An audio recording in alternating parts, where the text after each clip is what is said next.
Et enfin, on parle des coquilles d'œufs. Alors, les coquilles d'œufs, il n'y a pas de restriction, il faut en mettre autant que vous en consommez en fait. Idéalement, il faut soit les réduire en miettes comme ça, ou encore mieux, pour qu'elles soient encore plus absorbables, vous prenez un pilon, un mixeur, un moulin, peu importe, et vous les réduisez en poudre assez fine, comme ça sera encore mieux. Petite astuce pour que ce soit plus simple à réduire en poudre, le jour où vous faites cuire quelque chose au four, vous mettez votre stock de coquilles d'œufs à côté quelques minutes, ça va permettre de les sécher et elles seront beaucoup plus friables, donc ce sera plus intéressant. Et pourquoi on met des coquilles d'œufs dans le lombricomposteur? En fait, le processus de compostage va avoir tendance à acidifier l'intérieur du lombricomposteur et aussi certains déchets selon qui sont plus ou moins acides. Et on ne veut pas avoir un composteur qui soit trop acide, ça marcherait moins bien ou alors ça pourrait même faire fuir les vers au bout d'un moment.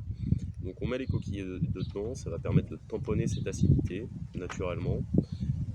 Et voilà, c'est très simple, c'est hyper simple à utiliser. On a presque tous des œufs à la maison. Pour ceux qui ne consomment pas d'œufs, et ben, il existe aussi, on peut mettre du carbonate de calcium ou alors vous pouvez trouver dans le commerce ou sur internet, vous avez des mélanges Cholet, des correcteurs de pH. Donc c'est possible si vraiment vous n'avez pas de sous là. Et on termine par les aliments interdits. Donc en plus de tout ce que je vous ai dit tout à l'heure, donc oignons, ail, échalotes, agrumes, poireaux, tous les papiers cartons qui vont être traités chimiquement, trop vernis, trop imprimés. Alors en plus de ça, on enlève litière animale, ça on ne met pas dans le lombricomposteur.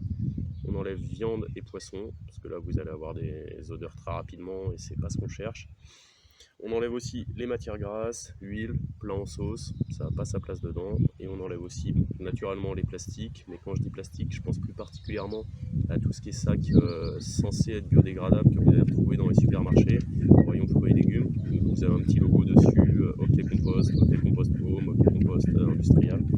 Et ça met beaucoup de temps à se dégrader. L'autre problème aussi, c'est que souvent les gens ont tendance à éplucher directement leurs légumes à l'intérieur et à mettre le sac tel quel.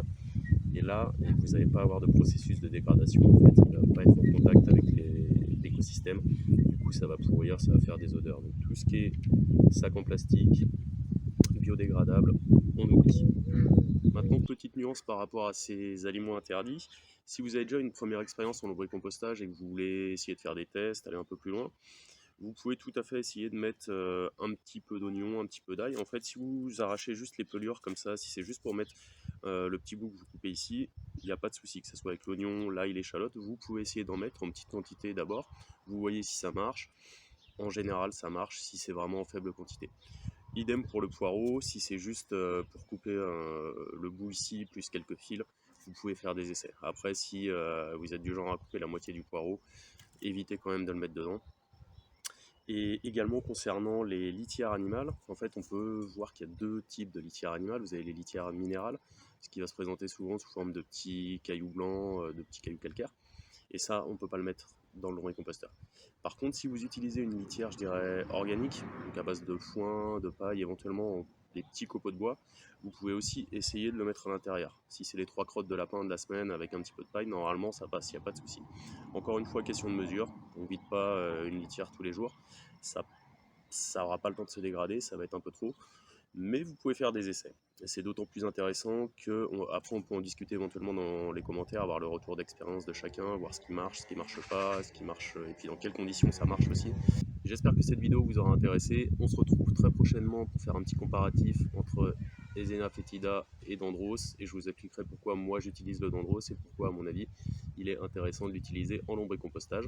En attendant, je vous souhaite une bonne journée, bon lombricompostage à tous et à très bientôt.